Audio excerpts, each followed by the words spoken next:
Our scripture reading for today is from the book of John, chapter 15, verses 1 to 5. I am the true vine, and my Father is the gardener.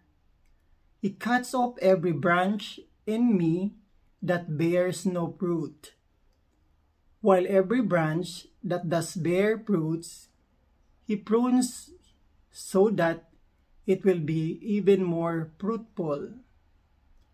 You are already clean because of the word I have spoken to you. Remain in me, as I also remain in you.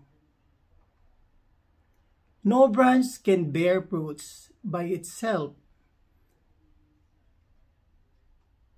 It must remain in the vine. Neither can you bear fruits unless you remain in me. I am the vine, you are the branches. If you remain in me, and I remain in you, you will bear much fruit. Apart from me, you can do nothing. Amen. Ang sabi ng Panginoon, kapag tayo ay manatili sa Kanya, ay tayo ay tayo ay mamumunga. Pero kapag tayo ay hindi manatili sa Kanya, wala tayong magagawa.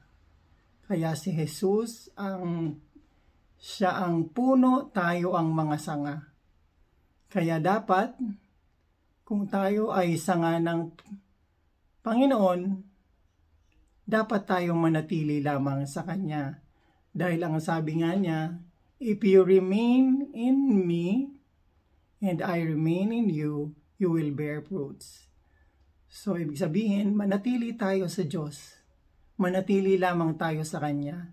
At sundin lang natin ang Kanyang mga salita, ang Kanyang desire, at magkakaroon tayo ng buhay na walang hanggan, buhay na mapayapa at buhay na masaya. Dahil si Jesus lang ang totoong kaligayahan ng bawat isa sa atin, na anuman ang ating hilingin, gamit ang ngalan niya, ang pangalan niya, ay Kanya itong gagawin. Lagi lang natin natatandaan ang pangako niya na sa book of John chapter 14, humiling ka ng kahit ano sa ngalan ko at ito ay aking gagawin. I pray all these things in the name of Jesus Christ. Amen.